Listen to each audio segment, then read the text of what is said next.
গিয়েছিলেন? তাহলে কি? তাহলে কি কি? কিছু না। বলেই আখি এক ছুটে নিজের রুমে চলে যায়। সাদ ফ্যাল ফ্যাল করে তাকিয়ে থাকে তার যাওয়ার পানে। নিজের রুমে গিয়ে আখি শব্দ করে দরজা লাগায়, যার শব্দ সাধের কানে এসেও পৌঁছায়। আখি রুমে গিয়ে হাঁপাতে লাগে, ভাবতে থাকে সে যেটা ভাবছে সেটা কি আদেও ঠিক। সাদ কি তাকে কোনোভাবে জড়িয়ে ধরেছিল? তারপরেও সে নিজের ভাবনায় নিজেই বিরক্ত হয়।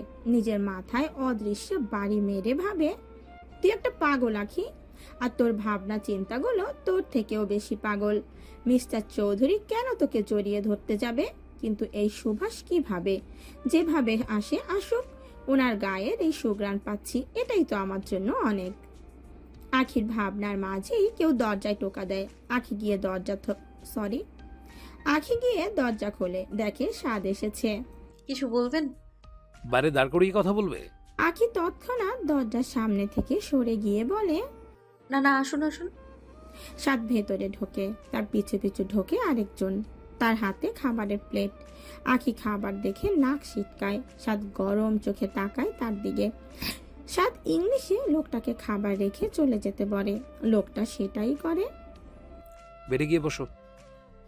আমি খাবো না মিস্টার চৌধুরী, আমার একটু খেতে ইচ্ছে করছে না এখন। আপনি খাবারটা ফেরত দিয়ে দিন। খাবার খেয়ে তোমাকে ওষুধ খেতে হবে, নইলে তো আবার উল্টে পড়ে থাকবে।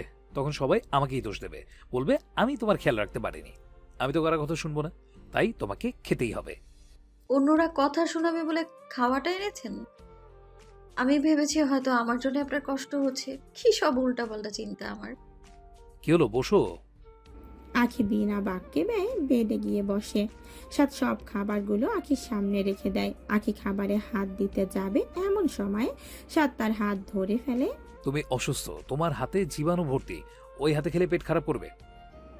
সাদের কথায় আখি হতবম্বের মতো তার দিকে তাকিয়ে থাকে। জ্বর হলে হাতে জীবাণু থাকে, এমন কথা সে ইহ জনমেও শোনেনি। তাহলে খাবো কি করে? আমি খাইয়ে দিচ্ছি। সাধের কথায় আখির দু চোখ বড় বড় হয়ে যায়। অবিশ্বাস্য নয়নে তাকায় সাধের পানে। সাধের অগোচরে নিজেকে চিমটি কেটে দেখে সে ঠিক শুনেছে কিনা। প্রমাণ হয় সে ঠিক শুনেছে। সাধ সত্যি তাকে খাইয়ে দিতে চেয়েছে, এটা যেন তার বিশ্বাসই হয় না। আপনি সত্যি আমায় খাইয়ে দিবেন? শুনেছি অসুস্থ মানুষের সেবা করা অনেক ভালো কাজ। আমার জায়গায় অন্য মেয়ে থাকলেও বুঝি এই কাজটাই করতেন, মানে সেবা করতেন? সাধের সহজ স্বীকারোক্তি। না, করতাম না। তাহলে আমার সেবা করতে চাইছেন যে? কারণ তুমি আর বাকিরা এক নও। কি পার্থক্য আমার আর বাকিদের মধ্যে? বাকিদের কথা জানি না, তবে তোমার আর আমার মধ্যে আত্মার অটুট টান। তুমি আমার একমাত্র শত্রু কিনা, তাই তো শত্রুকে লালন পালন করে সেবা যত্ন করে সুস্থ রাখতে চাইছি। তবেই না সম্পর্কটা সুন্দর হবে, সুন্দর করে ঝগড়া করতে পারবো। আখি মনে মনে হাসে, ভাবে আপনার মতো শত্রু সবার হোক মিস্টার চৌধুরী। সাত দেরি না করে অল্প পরিমাণে খাবার হাতে নেয়। আখির মুখের কাছে দিতেই সে খেয়ে নেয়। তার সত্যি খেতে ভালো লাগছে না, কিন্তু সাধের হাতে খাওয়ার সুযোগও সে হারাতে চাইছে না। কয়েক মুহূর্তের জন্য সে ভুলতে বসে জুবায়ের খানকে দেওয়া কথা। মনের মধ্যে আবার ফিরিয়ে আনে সেই পুরনো ভালোবাসা, পুরনো আবেগ, অনুভূতি। খাওয়ানো শেষে সাদ নিজেই সব প্লেটগুলো গুছিয়ে নেয়। আখিকে কয়েকটা ওষুধ খাইয়ে দিয়ে বলে, শুয়ে পড়ো এবার। খেয়েছেন আপনি? না, এবার খাবো, তুমি শুয়ে পড়ো। আখি শুয়ে পড়ে। সাদ আখির গায়ে চাদর টেনে দেয়, কপালে হাত দিয়ে পরখ করে জ্বর আছে কিনা। জ্বর অনেকটাই কমে গেছে, আশা করি রাতের মধ্যে ঠিক হয়ে যাবে। কোনো সমস্যা হলে আমাকে অবশ্যই রাখবে, আমি পাশের রুমে আছি। বিকেলের মতো কাঁপতে কাঁপতে ঘুমিয়ে পড়বে না, ওকে? আখি বিজ্ঞের ন্যায় মাথা নাড়িয়ে প্রশ্ন করে, আচ্ছা, আমি যখন জ্বরে কাঁপছিলাম তখন আমার ঠান্ডা কি করে কমেছিল? সাদ সবে চলে যাবে বলে পিছু ঘুরেছিল। আখির কথায় সে সেখানেই দাঁড়িয়ে যায়। প্রতি উত্তরে বলে, কারো উষ্ণতায় তুমি উষ্ণ হয়েছিলে, আঁকড়ে ধরেছিলে তাকে। বলেই সাদ বেরিয়ে যায়। আখি কিং কর্তব্য বিমূঢ় হয়ে ভাবে, চেয়ে থাকে সেদিকে। মনের মধ্যে হাজার ভাবনা আসলেও দমিয়ে দেয় সেসব। পরের দিন সকাল সকাল সাজি আর সামির ঘুরতে যাওয়ার প্ল্যান করছে। সামির সাদের রুমে আসে। ভাইয়া, তুমি আর আখিও চলো আমাদের সাথে। তোদের প্রাইভেসিতে আমরা কেন কাবাব মেহাটি হব? আমাদের প্রাইভেসি দিতে চাইছো নাকি নিজে প্রাইভেসি খুঁজছো? মানে? তুমি খুব ভালো করেই জানো আমি কি বলতে চেয়েছি। ফালতু কথা বলবি না সামির। আর আমার প্রাইভেসির প্রয়োজন নেই। হানিমুনে আমি আসিনি, তুই এসেছিস। তো বিয়েটা করে আমাদের সাথে হানিমুনটা সেরে নাও না, এক খরচেই হয়ে যাবে। তুই যাবি এখান থেকে? হ্যাঁ, এখন তো তুমি আমাকে যেতেই বলবে। গেলে আখির সাথে সময় কাটাতে পারবে কি না একটা কাজ করে আখিকেও আমাদের সাথে নিয়ে যাই।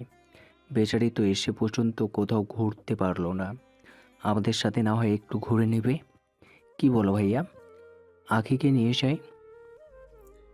যা ইচ্ছে কর, আপাতত এখান থেকে যা। বেশ, আসি তাহলে। বলেই সামির মুচকি হাসতে হাসতে চলে যায়। সাদ তার যাওয়ার পানে তাকিয়ে থেকে বলে, এই ছেলে আমাকে এক্সপোজ করেই ছাড়বে। সামির আখিকে না নিয়েই চলে যায়। সে জানে তার ভাইয়ার মনে কি চলছে, শুধু স্বীকার করতে চাইছে না।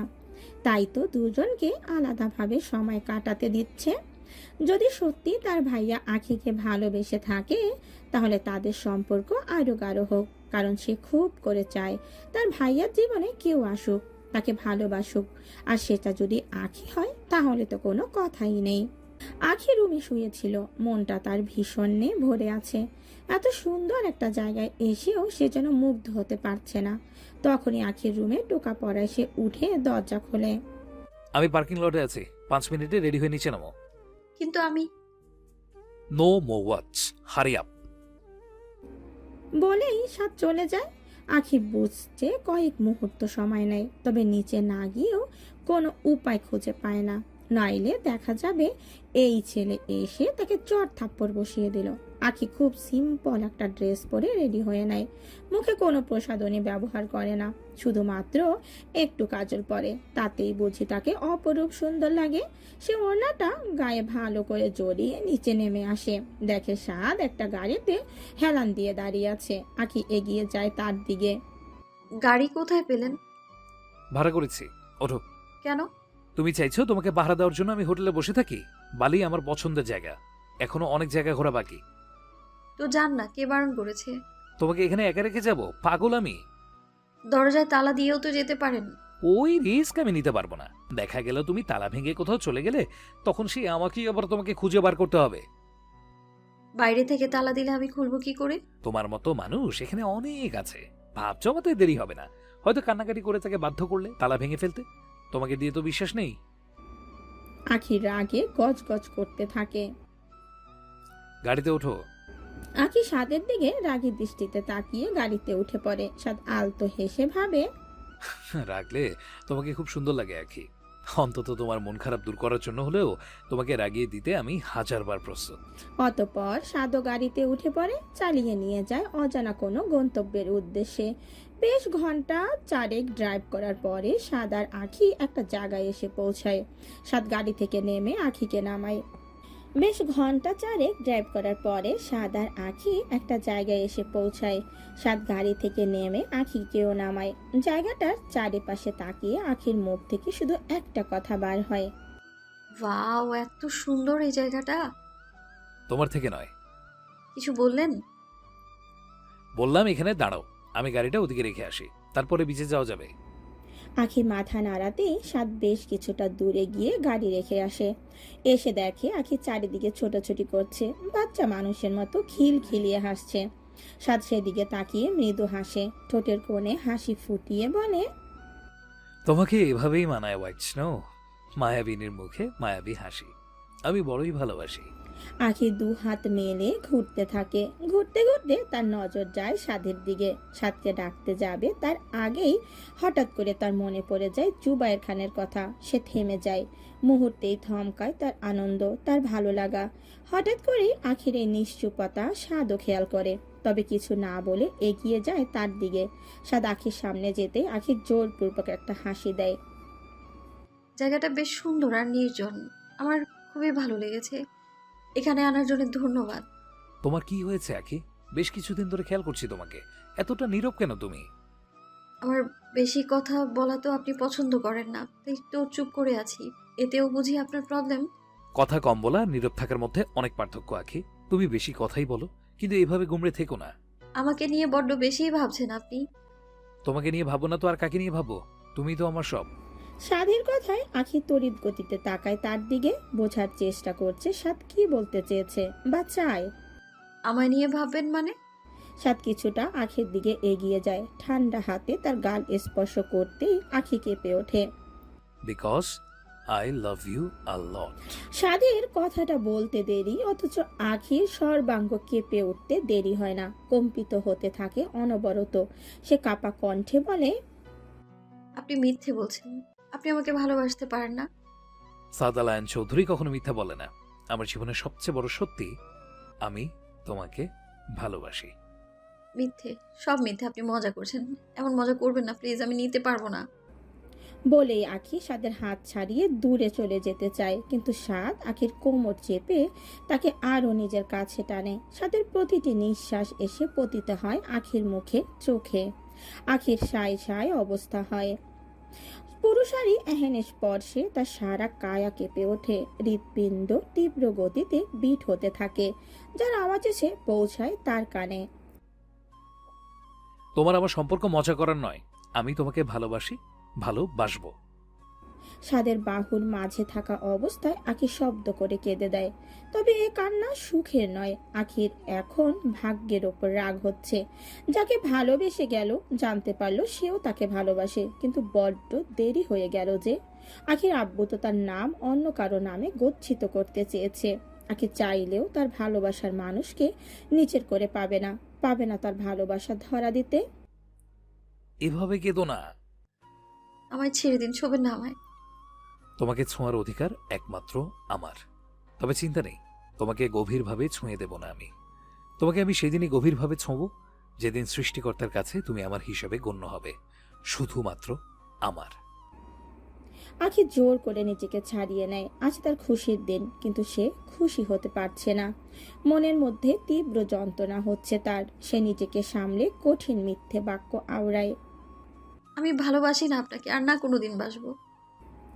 বলেই আখি চোখ বন্ধ করে নেয়। সাদের করুণ মুখটা দেখার শক্তি তার নেই। কথাটা হয়তো সে বলে দিয়েছে, কিন্তু সাদের কষ্ট হবে সেটা কি করে দেখবে। কিন্তু অনেকক্ষণ হয়ে যাওয়ার পরেও সে সাধের কোনো সারা শব্দ পায় না।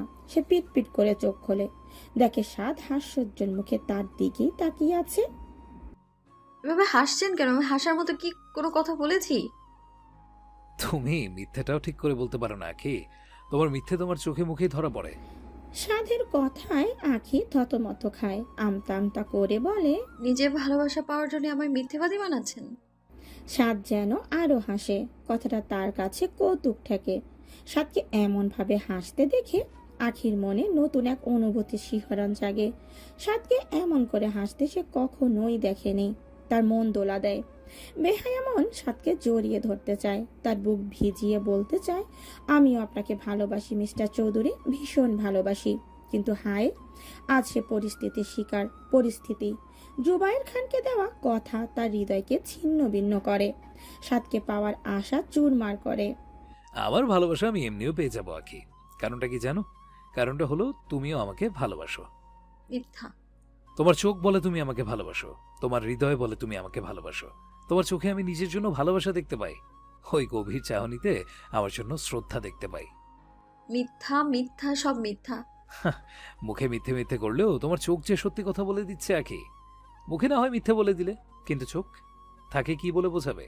সে তো তোমার সাইড নিচ্ছে না। দেখো, ঠিক বেমানি করছে। আপনি চুপ করুন মিস্টার চৌধুরী, চুপ করুন, দোহাই লাগে আপনার। সাদ আখিকে এক টানে নিজের কাছে টানে, জড়িয়ে ধরে নিজের বুকের মাঝে। আমার সামনে কেন মিথ্যে বলছো আমি জানি না, তবে আমি তোমাকে যেমন ভালোবাসি এটাও সত্যি, তুমি আমাকে ভালোবাসো এটাও সত্যি। আর এই সত্যির মাঝে অন্য কোনো মিথ্যার জায়গা নেই আখি, জায়গা নেই। সাধের ছোঁয়ায় আখি কেমন মিয়ে যায়, তবুও নিজেকে শক্ত রাখার প্রয়াস ঘটিয়ে বলে, আমি ভালোবাসি না আপনাকে, আর না কোনোদিন বাসবো। আমাদের সম্পর্ক আগে যেমন ছিল তেমনই আছে। আপনি আমার জীবন থেকে চলে যান। আমার হৃদয়ে আপনার জন্য কোনো জায়গা নেই, আর হবেও না। তাই আমায় কথার জালে ফাঁসাতে আসবেন না। সাদ আখিকে ছেড়ে দাঁড়ায়, আখি থেকে একটু দূরে সরে বলে, বেশ, আমিও দেখি আমার ভালোবাসা যেতে কিনা। তোমাকে নিজের করে নেবই আমি। তুমি আমার, সাদ আল আয়ান চৌধুরী জীবনে প্রথমবার ভালোবেসেছে। সে তার ভালোবাসাকে অত সহজে তো হারাতে দেবে না। জীবনের শেষ বিন্দু পর্যন্ত আগলে রাখবে, নিজের কাছে রাখবে। এটা আমার ওয়াদা। আর আমার ওয়াদার মধ্যে তোমার মিথ্যে কোনোভাবেই খাটবে না আখি। যেটা রাখতে পারবেন না তেমন বাধা করবেন না। দেখা যাক। আখি সাদের কনফিডেন্স দেখে অবাক হয়। সাদের চোখে মুখে স্পষ্ট সত্যতা, সে যে মিথ্যে বলছে না। আখি বেশ ভালো করেই বুঝতে পারছে, কিন্তু সে কি করবে? আরো কয়েকদিন আগে যদি সাদ এই কথাটা বলতো, তাহলে সে তার বুকে হামলে পড়তো, আনন্দের অশ্রু ঝরাতো। আখির চোখ ফেটে কান্না নামতে চায়, কিন্তু সে নিজেকে সামলে নেয়। এক্ষুনি তাকে রুমে ফিরতে হবে, নইলে বুকে জমে থাকা কষ্টের জেরে সে হয়তো মরেই যাবে। অবশ্য তার মরে যাওয়াই উচিত।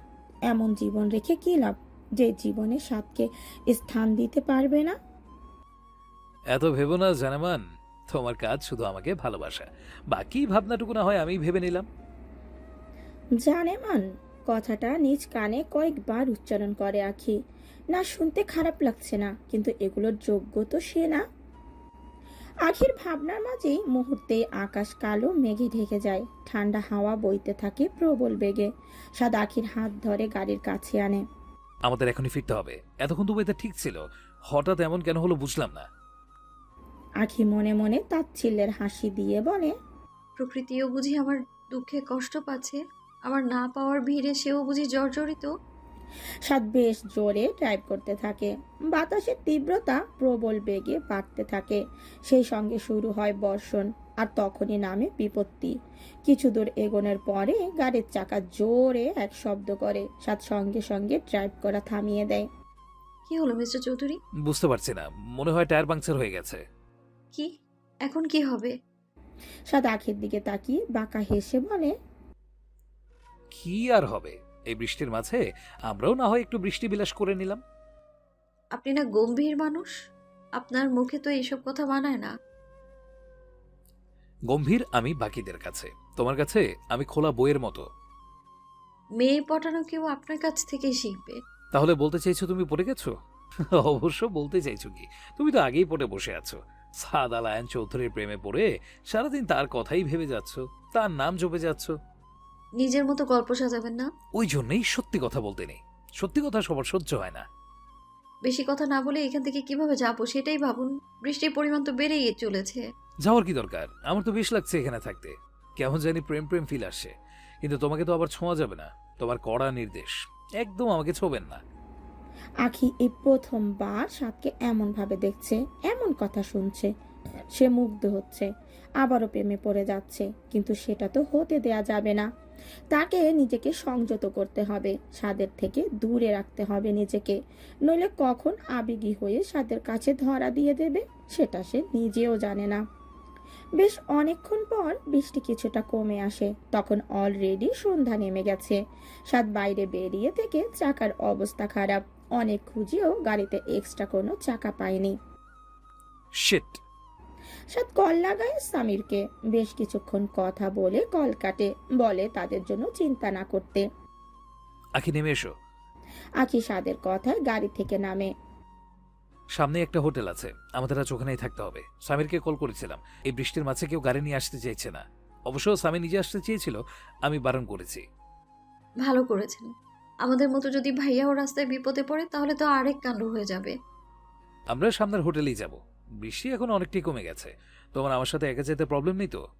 আখি না সূচক মাথা নাড়ায়, ভাবে সাদের সাথে কোথাও যেতে তার কোনো সমস্যা নেই। সে তো চোখ বন্ধ করে তাকে বিশ্বাস করে। আখির কথা শুনে সাদ হাসে। বেশ, চলো তাহলে। সাদ গালি রক করে আখিকে নিয়ে এগিয়ে যায়। বেশ কিছুটা দূর এগোনোর পরে আবার বৃষ্টি নামে। সাদ আখির হাত ধরে দৌড়ে যায়, কিন্তু শেষ রক্ষা হয় না। তারা ভিজে যায়। ভিজতে ভিজতেই তারা পৌঁছায় হোটেলে। হোটেল অক্সিডোস। সাদরা এই হোটেলেই এসেছে। এসে আগে শুকনো জামা কাপড়ের ব্যবস্থা করে নিয়েছে, কিন্তু বিপত্তি ভাদে রুম নিয়ে, কারণ একটাই রুম ফাঁকা আছে। প্রবল বৃষ্টির জেরে অনেকেই আজ এই হোটেলে উঠে এসেছে, যার দরুন এই অবস্থা। সাদ এগিয়ে যায় আখির দিকে। একটা প্রবলেম হয়েছে আখি। কি প্রবলেম? হোটেলে একটাই রুম ফাঁকা আছে, আই থিঙ্ক আমাদের আবার গাড়িতে ফিরতে হবে। গাড়িতে ফিরে যাব? কিন্তু বাইরে তো ঝড় হচ্ছে গো। এক রুমে থাকতে তোমার সমস্যা হবে, যদিও আমার নিজের প্রতি কন্ট্রোল আছে। I M a self control man. আপনি কি বলতে চেয়েছেন? আমার নিজের প্রতি কোনো কন্ট্রোল নেই? আমি তো নিজেরটা তোমাকে বোঝাতে চেয়েছি। আখি রাগে ফুঁসতে থাকে। সাদ আখিকে নিয়ে রুমে যায়। রুমটা বেশ বড় সড়ো। আখি আগে ফ্রেশ হয়ে নেয়, পরপর সাদও ফ্রেশ হতে যায়। সাদ ফ্রেশ হতে গেলে আখি গিয়ে দাঁড়ায় ব্যালকনিতে। বাইরের ঠান্ডা বাতাসে নিজের আখিদ্বয় বন্ধ করে নেয় সে। ভাবতে থাকে সাদের কথা। আপনাকে আমি পেয়ে গেলাম, অথচ দেখুন আমার ভাগ্যের নিরিখে আমি আপনাকে হারিয়েই ফেললাম। খুব করে ইচ্ছে করছে আপনায় জড়িয়ে ধরতে, ওই বুকে মাথা রেখে নিজের কষ্ট লাঘব করতে, কিন্তু সেটা তো পারবো না আমি। আপনি আমার হয়েও যে হলেন না। এখন বলে দিন কি করব আমি? নিজের ভালোবাসাটাকে কাছে টেনে নেব নাকি আব্বুর কথা শুনবো, কোনটা? আমার যে আর ভালো লাগছে না কিছুই। আমি বিরহ যন্ত্রণায় শেষ হয়ে যাচ্ছি। আখি মেঘাচ্ছন্ন আকাশের দিকে তাকায়। সেখানে আজ চাঁদ নেই, আর না আছে তারা। আমি ওই চাঁদের মতোই একা। তাকে সবাই ভালোবাসে, কিন্তু সে তো পৃথিবীতেই মত্ত। কিন্তু চাইলেও তারা এক হতে পারে না। চাঁদ আর পৃথিবী যেমন মেলার নয়, আমরাও তেমন মেলার নই, মিস্টার চৌধুরী। বাইরে তুমুল বর্ষণ, সেই সঙ্গে ঝড়ো হাওয়া প্রবাহিত হচ্ছে। সাজি রুমে বসে অপেক্ষা করছে সামিরের জন্য। সামির একটু বাইরে গেছে। সাজি বসে বসে আখির কথা ভেবে যাচ্ছে। মেয়েটা এই দুর্যোগে বাইরে আছে, যদিও তার সাথে আছে, তবুও তার চিন্তা কমছে না। সাজির ভাবনার মাঝেই সামির হন্তদন্ত হয়ে রুমে ঢোকে। তাকে এভাবে আসতে দেখে সাজি বসা থেকে উঠে দাঁড়ায়। কি হয়েছে সামির? আখি ভাইয়া ঠিক আছে? আরে সবাই ঠিক আছে, কিন্তু তোমার বর ঠিক নেই। সাজি সামিরের কপালে গলায় হাত দিয়ে দেখে জ্বর আছে কিনা। কি হয়েছে তোমার? জ্বর তো নেই, পেটে ব্যথা করছে নাকি মাথা যন্ত্রণা করছে? বউ আমার না খুব প্রেম প্রেম পাচ্ছে। এই ওয়েদার, তার উপর নতুন বিয়ে করেছি। বউ আবার আমার খুব পছন্দের, একটু প্রেম প্রেম তো পাবেই, তাই না? সাজি সামিরের পেট বরাবর হালকা করে একটা ঘুষি দেয়। স্বামীর সামনে থেকে দু হাতে সাজির দু কাঁধ আঁকড়ে ধরে বলে, টেনশন করে না সোনা, ভাইয়ারা ঠিক আছে। একটা হোটেলও পেয়ে গিয়েছে, সকালেই চলে আসবে। এই দুর্যোগে তো আসা পসিবল না, তাই না? হুম। সামির আরো কিছু বলতে যাবে তার আগে তার ফোন বেজে ওঠে। হোয়াটসঅ্যাপে অডিও কল এসেছে। কে কল করেছে? কিয়ান, তারাও দেখছে। সামির বেডে বসে পড়ে। সাজিও তার পাশে বসে। সামির কল রিসিভ করতেই অপর পাশ থেকে কিয়ান বলে ওঠে, কেমন আছিস ভাই? ভালো, তুই কেমন আছিস? অবশেষে ভাইয়ের কথা মনে পড়লো। ভাইয়ের কথা তো সবসময় মনে পড়েছে, কিন্তু বারবার কল করা কি ঠিক দেখায়? তোর রোমান্সে ব্যাঘাত ঘটতে চাইনি। সবাই নিজেদের দোষ। কোন ঢাকতে আমার রোম্যান্স নিয়ে পড়লি কেন ভাই? আবার কে তোর রোমান্সে নিয়ে পড়লো? আশা বাদ দে, হঠাৎ কল করলি যে, কি ব্যাপার? আসলে তোর সাথে ইম্পর্টেন্ট কিছু কথা বলা ছিল। ভাবি কি তোর পাশে আছে? হ্যাঁ, সাজি আমার পাশেই আছে। কেন, কোনো সমস্যা কিয়ান? না না, ভাবি থাকলে আরো ভালো হবে। আসলে তোরা বাড়ি আসলে আমি কথাটা বলতাম, কিন্তু ওখানে আছিস তাই এখনই কথাটা বলতে চাইছি। তোরা রাজি থাকলে অন্যকে রাজি করাতে পারবি। কিয়ানের কথার মানে বুঝতে না পেরে সাজি ও সামির দুজনেই একে অপরের দিকে ভুরু কুচকে তাকায়। কি বলতে চাইছিস? কিয়ান কিছুটা সময় নেয়, মনের মধ্যে নিজেকে ধাতস্থ করে কথাটা শুরু করে। ভাই, আই লাভ রাখি। কিয়ানের কথাটা শুনে সাজিয়া সামিরের চোখ বড় বড় হয়ে যায়। সাজি বিস্ময় দৃষ্টিতে সামিরের পানে তাকায়। সামির সাজির দৃষ্টি পরখ করে একটু তেজি গলায় বলে ওঠে, কি পাগলের মতো কথা বলছিস? তুই আখিকে ভালোবাসিস? ইম্পসিবল। আমি সত্যি বলছি সামির, এই প্রথম দেখাতেই আমি ওকে মন দিয়ে বসে আছি। নিজেকে হারিয়ে বসে আছি ওর মাঝে। এখন ওকে ছাড়া আমি কিছুই ভাবতে পারছি না রে। তুই প্লিজ কিছু একটা কর, ভাবিকে বোঝা, আখিকে রাজি করা। আমি ওকে বিয়ে করতে চাই। No way. কেন না? তুই কি আমাকে চিনিস না? আমি কি আখি যোগ্য নয়? আখিকে বিয়ে করার জন্য কি কমতি আছে আমার মধ্যে? ব্যাপারটা সেটা নয় কিয়া। তাহলে ব্যাপারটা কি? আখির বিয়ে ঠিক হয়ে গিয়েছে। সামিরের কথায় সাজিদ তড়িৎ গতিতে তার দিকে তাকায়। ফোনের অপর পাশ থেকে কিয়ান চেঁচিয়ে উঠে বলে, হোয়াট? হতেই পারে না, আমি বিশ্বাস করি না। তুই বিশ্বাস না করলেও এটাই সত্যি। শুধু সত্যিটা এখন লুকোনো আছে, পরে ঠিক জানতে পারবি। তুই আমার সাথে নিজের শালীকে বিয়ে দিবি না বলে এমন একটা অজুহাত দিচ্ছিস, মিথ্যে কেন বলছিস? খামোকা তোর সাথে মিথ্যে কেন বলতে যাব? তুই তো আমারই ভাই। দেখ, আখি অন্য কারো, তাই প্লিজ ওকে বিভ্রান্ত করিস না। এক জীবনে সবাই সবাইকে পায় না, ভুলে যা ওকে। এতে তোরই মঙ্গল, আর আখি নিজেও ভালো থাকবে। সামিরের কথাটা যেন কিয়ানের বুকে কাটার মতো বিধে। চক্ষু ভেদ করে তার অশ্রু নামে। সে টুক করে কল কেটে দেয়। তুমি আমার আখি, তোমাকে আমি নিজের করে নেবই। ওসব বিয়েটি আমি মানি না। তুমি মানলে ভালো, নইলে জোর করে তোমাকে নিজের কাছে বন্দি করব আমি। দেখি কি করে ছাড়া পাও তুমি, আর কি করে তোমাকে আমার হবু বর বাঁচায়। কিয়ান কল কাটতেই সাজিদ সামিরকে প্রশ্ন করে, আখির বিয়ে ঠিক হয়ে গেল? আচ্ছা, আখির বিয়ে ঠিক হয়ে গেছে অথচ আমি জানি না? এত বড় সত্যিটা তুমি আমার থেকে লুকিয়ে গেলে? আরে বাবা, আখির বিয়ে কেন ঠিক হতে যাবে? বিয়ে ঠিক হলে তুমি জানতে না? তুমি তো বড় বোন। তাহলে কিয়ান ভাইয়াকে যে বললে? ওটা আমি ইচ্ছা করেই বলেছি। ওই বাড়িতে আমি আমার বোনের বিয়ে দিব না। আমার বোনের জন্য আমি রাজপুত্র আনবো, যে তার খুশির জন্য জান দিতেও প্রস্তুত থাকবে। এমন ছেলে তুমি পাবে? সামির সাজিদ দিকে ফিরে হাসে। হাসিতে তার রহস্য ভরা। হাসছো যে? পাবো পাবো, খুঁজলে কি না পাওয়া যায়, শুধু খোঁজার মন থাকতে হয়। এই যেমন আমি খুঁজে খুঁজে ঠিক তোমাকে পেয়ে গিয়েছি, বউ বানিয়ে নিয়েছি, তেমন আখেরও জন্য কাউকে পেয়ে যাব যে আখিকে খুব ভালোবাসবে।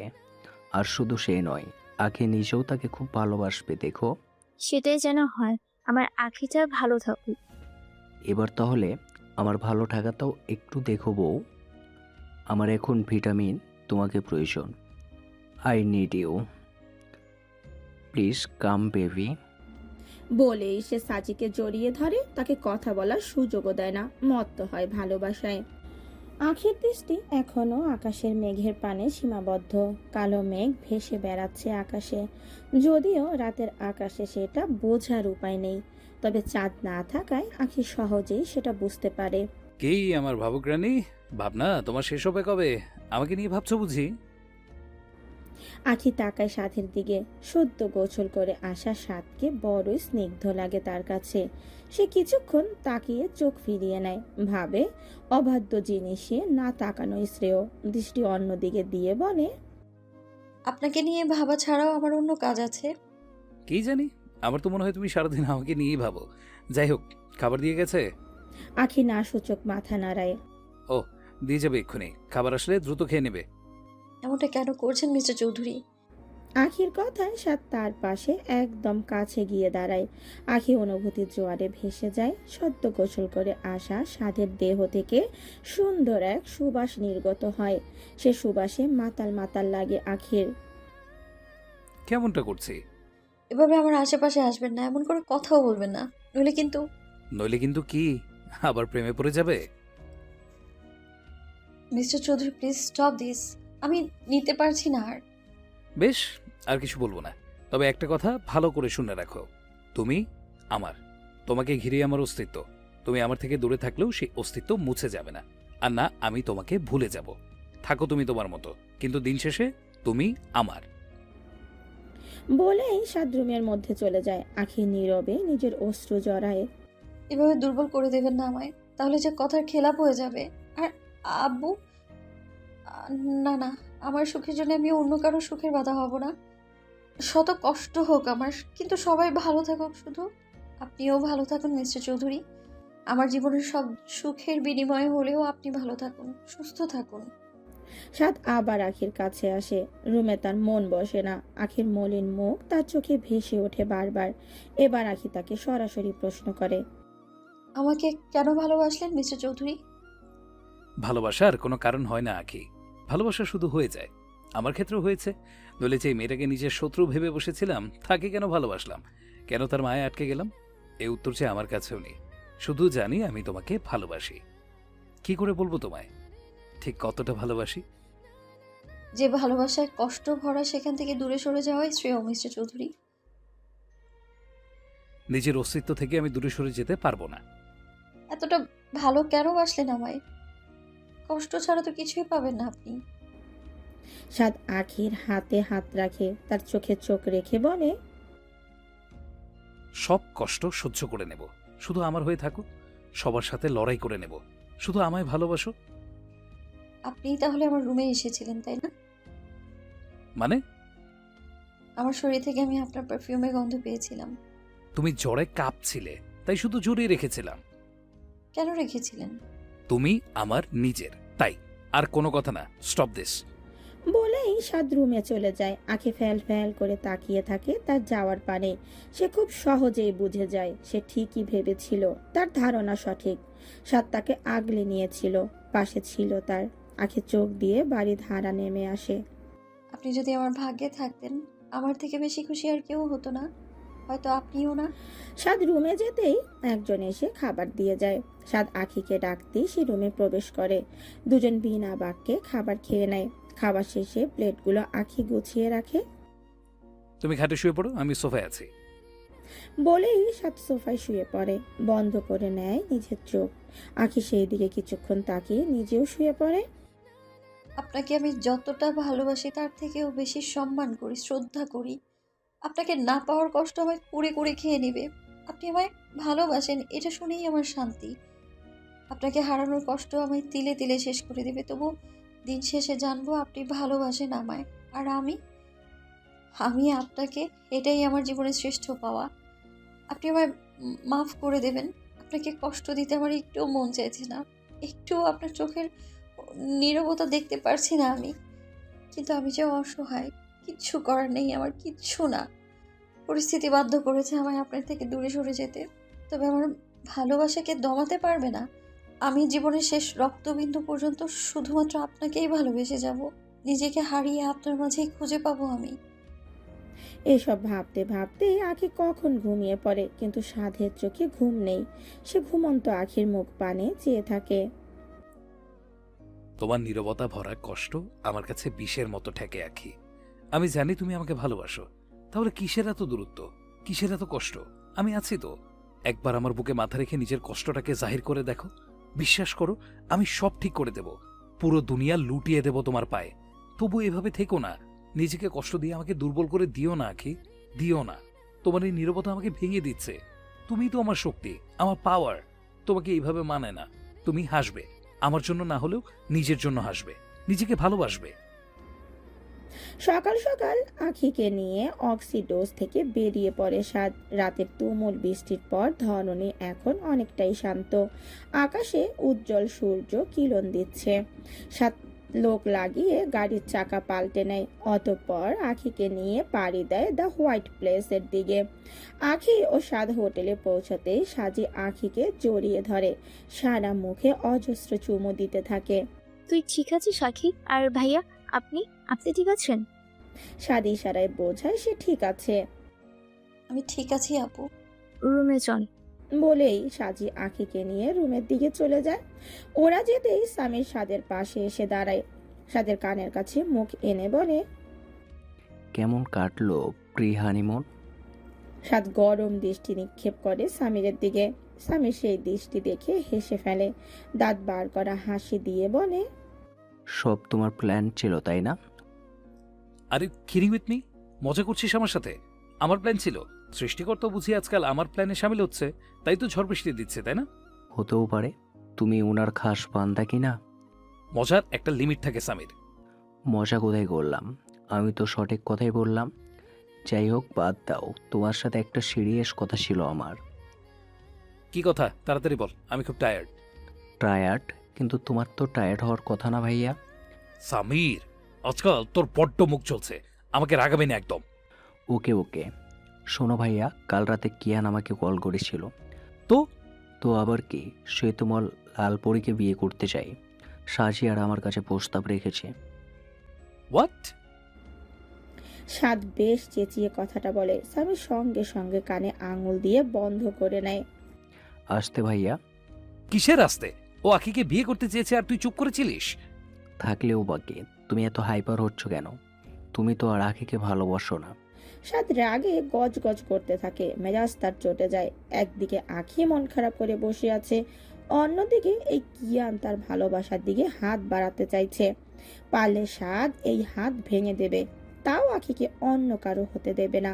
সাদকে এভাবে রাখতে দেখে স্বামীর মজা করা থামিয়ে দেয়, বেশ সিরিয়াস ভঙ্গিতে বলে, আমি কিয়ানকে বলেছি আখির বিয়ে ঠিক হয়ে গিয়েছে, কিন্তু ও বিশ্বাস করিনি। ভেবেছে আমি মিথ্যা বলছি। মন খারাপ করে কল কেটে দিয়েছে। এখন বিশ্বাস করানোর জন্য কাউকে লাগবে আমার। এবার আমার সামনে তুমি ছাড়া অন্য কাউকে দেখছি না আমি। স্বামীর কথা সাদের কানে পৌঁছায় না, সে তো অন্য কিছু ভেবে চলেছে। কি ভাবছো ভাইয়া? আমি জানি তুমি আখিকে ভালোবাসো। তুমি না বললেও আমি তোমাদের পাশে আছি। আখিকে আমি অন্য সবার থেকে আগলে রাখবো। তুমি শুধু নিজে ভালো থাকো। সাদ শান্ত নজরে চেয়ে বলে, ওর পাশে যে আসবে তার ঠ্যাং ভেঙে হাতে ঝুলিয়ে দিবি, বাকিটা আমি দেখে নেব। বলেই সাদ চলে যায়। সামিরের ইয়াহু বলে লাফিয়ে ওঠে। তার মানে ভাইয়া সত্যি আখিকে ভালোবাসে। ফাইনালি ফাইনালি আমার ভাইয়াও প্রেমে পড়েছে। আম্মু শুনলে খুব খুশি হবে। ঠিক আরো খুশি হবে মেয়েটা আঁখি জেনে। সামিরের মন আনন্দে নেচে ওঠে। তখনই সেখানে এবার সাদ আসে। এসব কথা কারো কানে গেলে তোর খবর আছে। বলেই সাদ আবার চলে যায়। সামির জোর কণ্ঠে বলে, আছে বলবো না, আমাকে ট্রিট দিতে হবে কিন্তু। যা চাস সব পাবি, শুধু আমার কথাটা মাথায় রাখিস। সামিরের ঠোঁটের কোণে হাসি ফুটে ওঠে। সে আজ ভীষণ খুশি। এই নিয়ে দ্বিতীয়বার সে এমন খুশি হলো। একবার সাচিকে পেয়ে, আর এইবার আঁখিকে তার ভাইয়া ভালোবাসে এটা জেনে। আঁখি রুমে বসে আছে। সাজি তাকে এটা ওটা প্রশ্ন করেই যাচ্ছে। আঁখি কোনোটার উত্তর দিচ্ছে তো কোনোটার দিচ্ছে না। তখনই রুমে প্রবেশ করে সামির। সে দেখে আঁখির মুখটা কেমন মলিন হয়ে যাচ্ছে। তোমার কি শরীর খারাপ আখি? আসলে জ্বর ছিল তো, তাই শরীর একটু দুর্বল লাগছে। আচ্ছা ভাইয়া, আমরা কবে বাড়ি ফিরবো? আমরা কাল সন্ধ্যার ফ্লাইটে ফিরছি। আজ বিকেলে একটু বিচে যাব ভাবছি। সমুদ্রে এলাম অথচ পা ভেজাবো না, সেটা কি হয়? আখির যাওয়ার দরকার নেই, ওর এমনিতেই জ্বর, ও রুমে রেস্ট নেই। সাজির কথার প্রতি উত্তরে আঁখি কিছু বলে না। তার কাছে এসব আনন্দ মজা বিতৃষ্ণা ঠেকছে। তার এখন শান্তি দরকার, সেটা সে পাবেও না। সেটা বললে কি করে হবে? বালি এসেছে আর উপকূলে সমুদ্র স্রোত উপভোগ করব না? কিন্তু ওর তো শরীরটা। শরীর খারাপ তো হতেই থাকবে। এখানে গোসল না করেই যদি ফিরে যাই, মনে এক আফসোস থেকেই যাবে। তার থেকে একটু আনন্দ করে নিলেই যা হয়। মনের আনন্দর কাছে শারীরিক অসুস্থতা তুচ্ছ। কি বলো আখি? হ্যাঁ হ্যাঁ। তাহলে ও কোথায় রইলো? বিকালে তৈরি থেকো, আমরা সবাই বিকালেই ওখানে যাব। বলেই সামির চলে যায়। সাজিও আঁখিকে রেস্ট নিতে বলে সামিরের পিছু পিছু ছোটে। ওরা যেতে আঁখি বেডে শুয়ে পড়ে। অতঃপর তার ফোনটি কর্কশ শব্দে বেজে ওঠে। ফয়জাল কল করেছে। না চাইতেও আঁখি কল রিসিভ করে, নইলে এই ছেলে বারবার কল করতেই থাকবে। হ্যালো। কি করেছো আকি? আঁখি দীর্ঘশ্বাস ফেলে, বিরক্তি কণ্ঠে বলে, বসে আছি। ফিরছো কবে? কাল। ও, ফয়জাল ভাই, আপনাকে একটা কথা বলি। কি কথা? আপনি হঠাৎ আমায় বিয়ে করতে রাজি কেন হলেন? আপনি তো আপুকে ভালোবাসতেন, তাই না? এখন তোমাকে সত্যিটা বলতে আমার মোটেও দ্বিধাবোধ নেই। সত্যিটা হলো আমি সাজকে নয়, বরং তোমাকে ভালোবাসি। এতে অবশ্য সাদ আমাকে হেল্প করেছেন। সাদের কথা শুনতেই আঁখি কেঁপে ওঠে। ভাবতে থাকে সাদ তাকে কিভাবে হেল্প করলো। মিস্টার চৌধুরী আপনাকে হেল্প করেছেন, কিন্তু কি করে? Mister Chowdhury? Not bad, not bad. তুমি ওনাকে ভাইয়া কেন বলো না? উনি তো তোমার ফুফাতো ভাই হয়, তাই না? আঁখি মনে মনে বলে, যাকে মনের আসনে বসিয়েছি সে কেন আমার ভাই হতে যাবে? ভাই হবেন তো আপনি। অসহ্য লাগছে আমার আপনাকে। তবে জোরে বলে, আগে আমার প্রশ্নের উত্তর দিন। উনি কিভাবে আপনার সাহায্য করেছে? আসলে উনিই তো আমাকে ধমক দিয়ে সাজির সাথে বিয়েটা ভেঙে দিয়েছেন। আর আসলে আব্বুকে আমি বোঝাতেই পারছিলাম না যে এই বিয়েটা আমি করতে চাই না। উনি আমার কাজটা সহজ করে দিয়েছেন। তার জন্য তো আমি ওনাকে থ্যাঙ্কসও জানিয়েছি। আর এটাও বলেছি আমি সাজিকে নয় বরং তোমাকে ভালোবাসি। আপনি আমাকে ভালোবাসেন সেটা মিস্টার চৌধুরী জানেন? হ্যাঁ, জানেন তো। তবে কেন জানি না, আমার মনে হয় উনি আমাকে পছন্দ করে না। এমনকি তোমার আশেপাশেও আমাকে ঘেঁষতে দেয় না। আখি এবার দুয়ে দুয়ে চার মেলায়। বিয়ে বাড়িতে ফয়জাল আখির সাথে কথা বলতে চাইলেই সাদ সে মাঝখানে চলে আসতো। এটাই তার কারণ, কারণ সাদ আখিকে ভালোবাসে। আখি ঠোঁটের কোণে সূক্ষ্ম হাসি ফুটে ওঠে, তবে সেটা বেশিক্ষণ স্থায়ী হয় না। আপনি আমায় বিয়ে করতে না চাইলেও পারতেন। কেন আকি? আমি কি ছেলেটা খারাপ? আমি তোমাকে ভালোবাসি আকি। তাছাড়া প্রস্তাবটা আঙ্কেল রিপিট তাছাড়া প্রস্তাবটা আঙ্কেলই রেখেছিলেন। উনি আমার কাছে রিকোয়েস্ট করেছিলেন তোমাকে বিয়ে করতে। যদিও আমি এমনিতেই তোমাকে বিয়ে করতে চাই, কিন্তু আঙ্কেলের এই ব্যবহারটা ঠিক বুঝতে পারিনি। আই থিঙ্ক উনি তোমার বিয়ে নিয়ে চিন্তিত। ফয়জালের কথা আখির মাথার উপর দিয়ে যায়, তবে সে এটা বেশ ভালো বুঝতে পারে যে তার আব্বু দুজনকে বিয়ের জন্য জোর করেছে। আখি যদি রাজি না হতো তাহলে হয়তো এই বিয়েটা তাকে করতে হতো, কিন্তু তার আব্বু এমন কেন করছেন? কি এমন হয়েছিল যার জন্য এই সিদ্ধান্ত? আখি রাখছি বলে কল কাটে, মাথার মধ্যে নানান প্রশ্ন ঘুরপাক খায়। তবে সিদ্ধান্ত নেয় সে একবার হলেও জুবায়ের খানের সাথে বিয়ের ব্যাপারে কথা বলবে। বলবে সে সাদকে ভালোবাসে আর তাকেই বিয়ে করতে চায়। বিকেলবেলা আখিরা সবাই বিচের উদ্দেশ্যে রওনা হয়। আখি দেখে অনেক মেয়েরা ছোট ছোট পোশাক পরে জল কিলি করছে। আখি ও সাজি এসব দেখে লজ্জা পায়, তবে সাদ ও স্বামীদের সেদিকে কোনো হেলদোল নেই। দীর্ঘদিন ধরে বিদেশে থাকায় তারা এসবের সঙ্গে আগেই পরিচিত। আখি দৌড়ে গিয়ে সমুদ্রের পানিতে নিজের পা ডুবিয়ে দেয়। সাজিও যোগ দেয় সেই সঙ্গে। সাদও এইভাবে চেয়ে থাকে আখির হাস্যোজ্জ্বল মুখের দিকে। এভাবে দেখো না ভাইয়া, নজর লেগে যাবে তো। লাগুক। বলছিলাম কি ভাইয়া, কাল তো ফিরে যাচ্ছি, বিয়েটা করে গেলে হতো না? আবার হিটলার শ্বশুর তোমাদের বিয়ে মানবে বলে মনে হয় না। না মানলে মেয়ে তুলে নিয়ে আসবো। এবার আর কোনো ছাড় নেই। সাদের থেকে তার ভালোবাসা কেড়ে নিয়ে দেখুক একবার। বাহ, এই না হলে আমার ভাইয়া। তবে তুমি আখিকে নিজের মনের কথা জানিয়েছো, নাকি শুধু ভালোই বেশি যাচ্ছ? জানিয়েছি। সামির একটু নড়ে চড়ে দাঁড়ায়। কি বললো আখি? রাজি হয়নি, বলেছে সে আমাকে ভালোবাসে না। কি বলছো ভাইয়া, তোমাকে রিজেক্ট করেছে? ওভার অ্যাক্টিং বন্ধ কর। ও আমাকে ভালোবাসে, তবে রাজি কেন হয়নি বুঝতে পারলাম না। হয়তো মিস্টার খানের কথা ভেবে। আমার ভাইয়ার মতো সোনাকে রিজেক্ট করেছে? ঠিক বলছো ভাইয়া, ওটা তো মামা নয়, কংস মামা।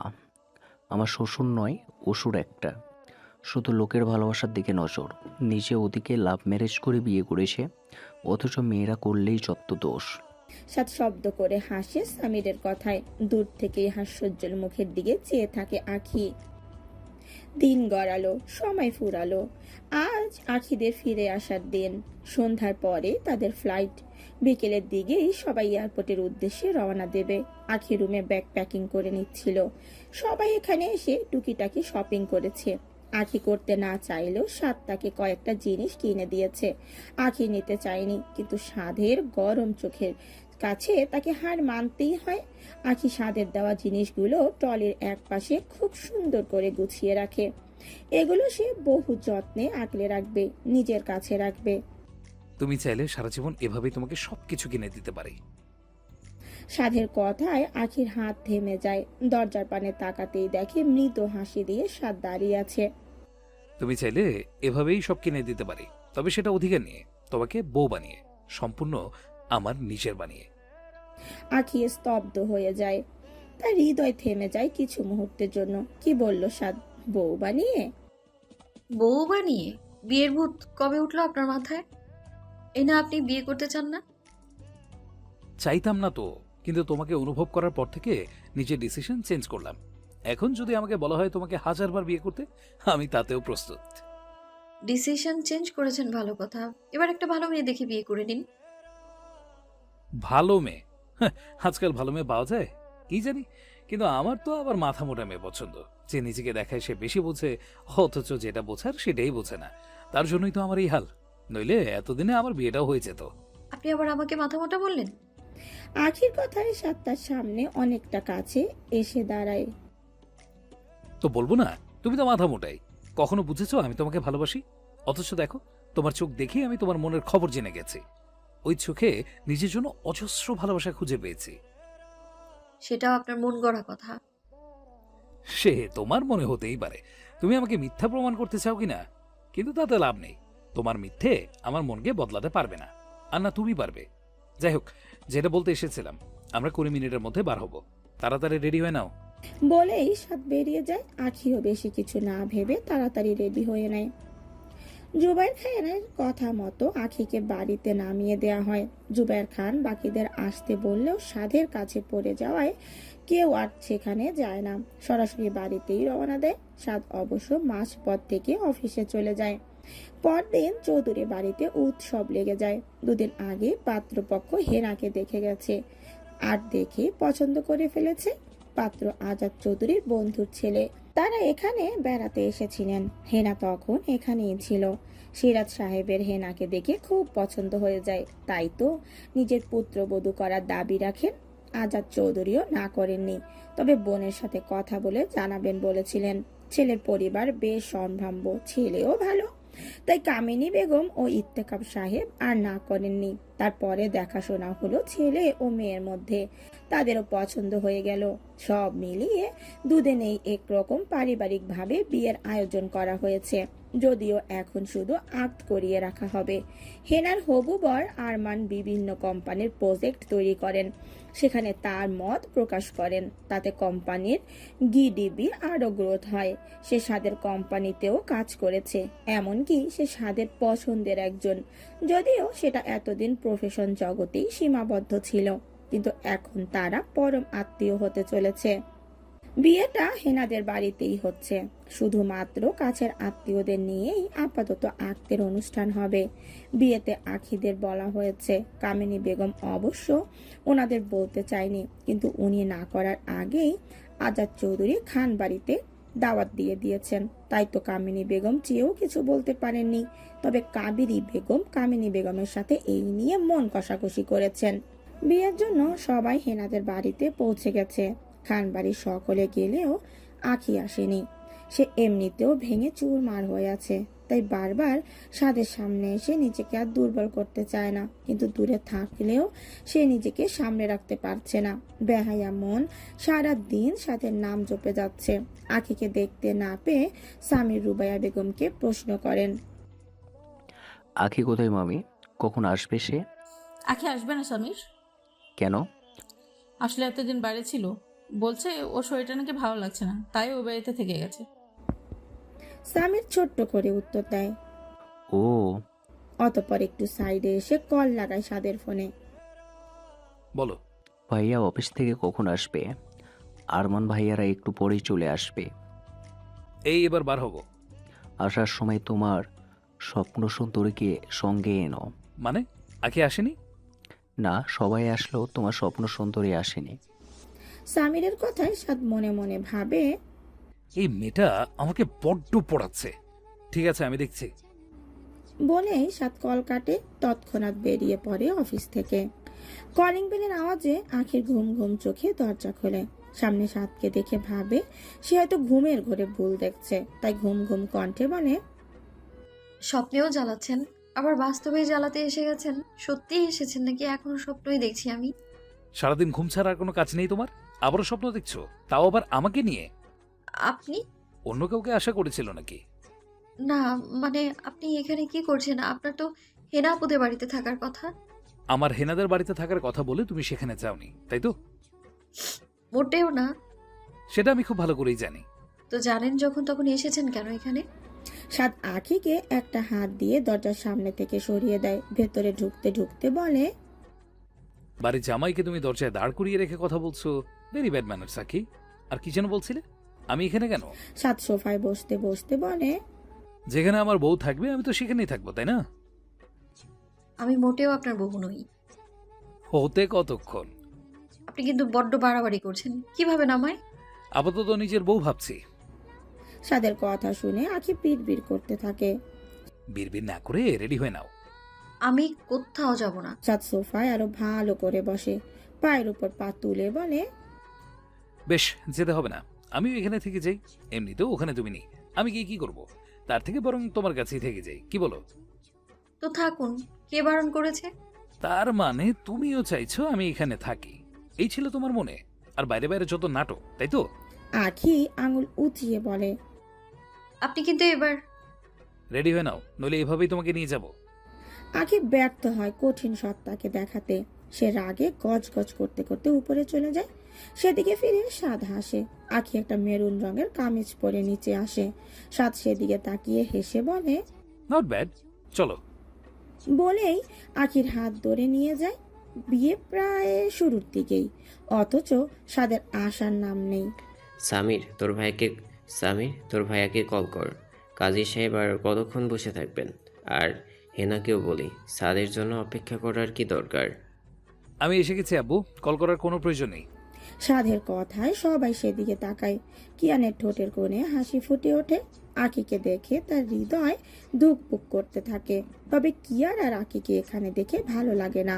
তার রাগ হয় সাধের প্রতি। মেয়েটা তো সাধের সাথেই এসেছে, তার মানে সাধ ভাইয়া ওকে এনেছে।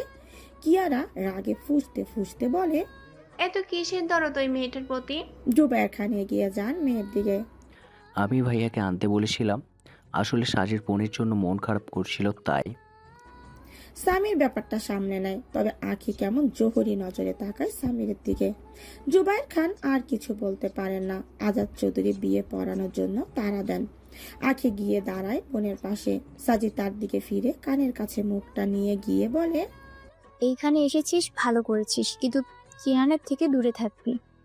এনার থেকে আমি এমনিতেও দূরেই থাকি। ওনার ভাব আমার ঠিক পছন্দ না, কিন্তু তুই এটা কেন বলছিস? প্রশ্ন করিস না, শুধু দূরে থাক।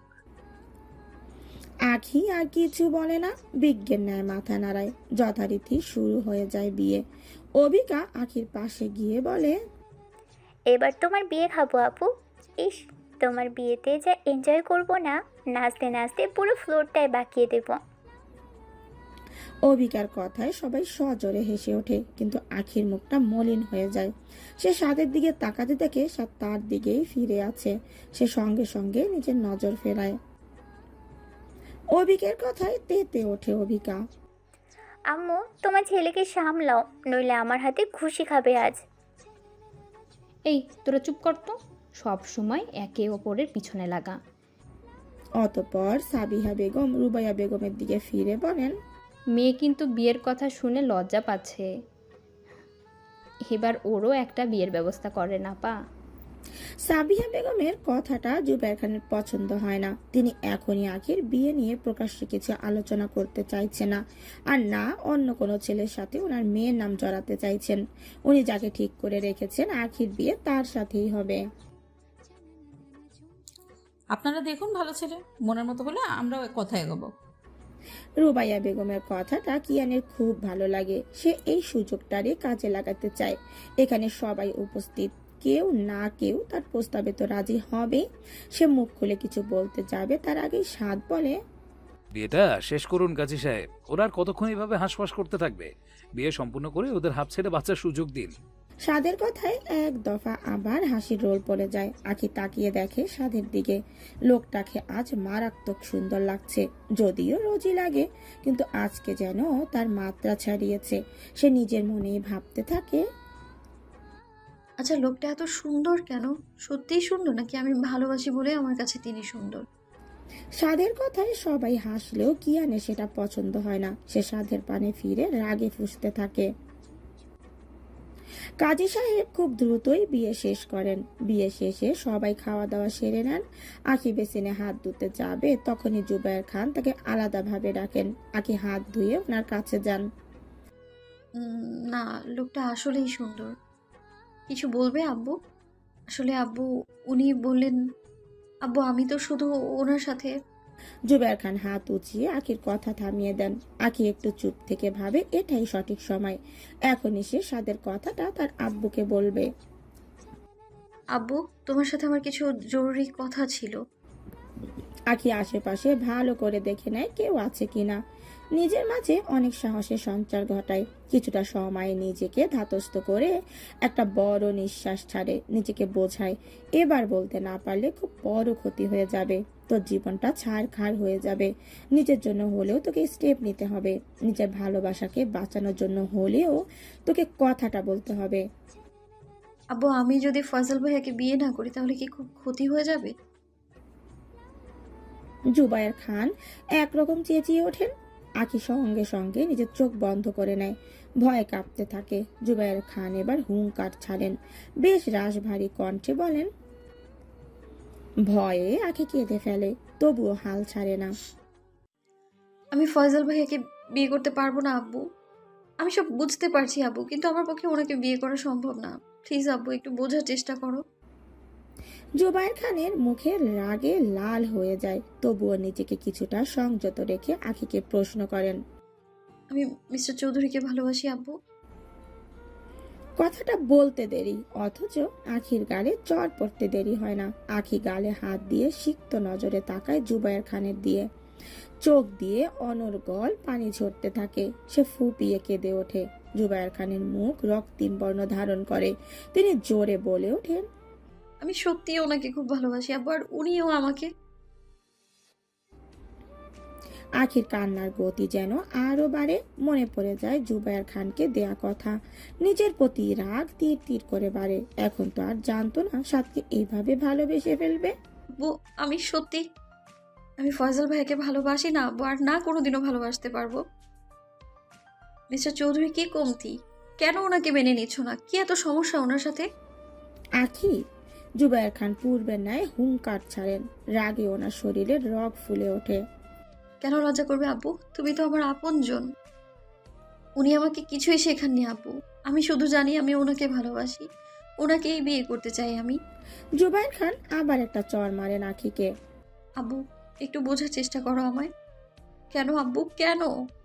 বেশ, দিতে হবে না, কিন্তু তুমি একটা কথা শুনে রাখো আব্বু, আমি অন্য কাউকে বিয়ে করতে পারবো না। আমি ওনাকে অনেক ভালোবাসি আব্বু, উনি ছাড়া কাউকে বিয়ে করতে পারবো না আমি। ঠিক আছে, আমি নিজে তাহলে ফয়সাল ভাইয়ের সাথে কথা বলবো। আব্বু, আখি কেঁপে ওঠে জুবায়ের খানের কথায়। এতক্ষণ নিজেকে শক্ত রাখার প্রয়াস ঘটালেও এবার হু হু করে কেঁদে দেয়। কেন এমনটা করছো আব্বু? কেন মেনে নিচ্ছ না আমার ভালোবাসা? জুবায়ের খান কথা বলেন না, চুপ করে থাকেন। আখির কান্না যেন ওনার হৃদয়ে স্পর্শ করে না। আখি অবাক চোখে তাকিয়ে থাকে জুবায়ের খানের দিকে। জুবায়ের খান কিছুক্ষণ চুপ থেকে বলেন। আখির কান্নার বেগ যেন বাড়ে, সে ধপাস করে ফ্লোরে বসে পড়ে। আর তার কিচ্ছু বলার নেই, আর কিছু ফিরে পাওয়ার নেই। আজ প্রমাণিত সে একা, বড্ড একা। তার ইচ্ছের দাম কারো কাছে নেই। ঠিক আছে আব্বু, আমি ফয়সাল ভাইয়াকে বিয়ে করলে যদি তুমি খুশি হও তাহলে তাই হোক। আমি ওনাকেই বিয়ে করবো, শুধু তুমি নিজের ক্ষতি করো না। আখি আর কথা বলতে পারে না, তার গলা ধরে আসে। জুবায়ের খান ওনাকে দাঁড় করে, জুবায়ের খান ওনাকে ধরে দাঁড় করান। আখি নিজের চোখ মোছে, কিন্তু হৃদয়ের কান্না কি আর অত সহজে থামার? জুবায়ের খান আখির মাথায় হাত বুলিয়ে দেন। আখি অনুভূতি শূন্য হয়ে তাকিয়ে থাকে জুবায়ের খানের পানে। জুবায়ের খান মৃদু হেসে বলেন। আখি মাথা নাড়ায়। জুবায়ের খানকে সে আজ নতুন ভাবে চিনেছে। আখি কিছু না বলেই সেখান থেকে চলে আসে। সামনে সবকিছু অন্ধকার ঠেকে তার কাছে, হয়তো এখনই মাথা ঘুরে পড়ে যাবে। আখি যেতেই জুবায়ের খান নিজের হাতের পানে তাকান। আজ শেষে আরমানের পরিবারের লোকজন সবাই বিদায় নিয়েছে, তবে থেকে গেছে আরমান। আজ সে এখানেই থাকবে। ভাইজান, আপনি থেকে গেলে পারতেন। ভাবিকে নিয়ে এই প্রথম আমাদের বাড়িতে আসছেন, এভাবে কি করে যেতে দিই? কামিনী বেগমও ইচ্ছে না থাকা সত্ত্বেও বারবার জুবায়ের খান আর রুবাইয়া বেগমের থেকে যেতে বলেছেন, কিন্তু ওনারা কাজের দোহাই দিয়ে ফিরতে চাইছেন। বড় বোনের এই আদিক্ষেতা দেখে কাবেরী বেগম মুখ বাঁকান, ভেতরে ভিতরে রাগে ফুঁসে ওঠেন। আজাদ চৌধুরী জুবায়ের খানকে বলেন। বেশ, তাহলে আখি আপাতত এখানে থাক। জুবায়ের খান চাইলেও না করতে পারেন না, তবে আখির ওপর ওনার ভরসা আছে, ওনার কথা অমান্য সে করবে না। জুবায়ের খান সে সুযোগটাই আর রাখেননি, তাই তো উনি রুবাইয়া বেগমকে নিয়ে নিশ্চিন্তে বাড়ি ফিরে গেলেন। জুবায়ের খানরা চলে গেলে বড়রা একটু রেস্ট নিতে গেলেন। সামিররা সবাই মিলে ফ্লোরে ছোট ছোট আসন পেতে বসেছে। একটা সাইডে বসানো হয়েছে হেনা আর আরমানকে।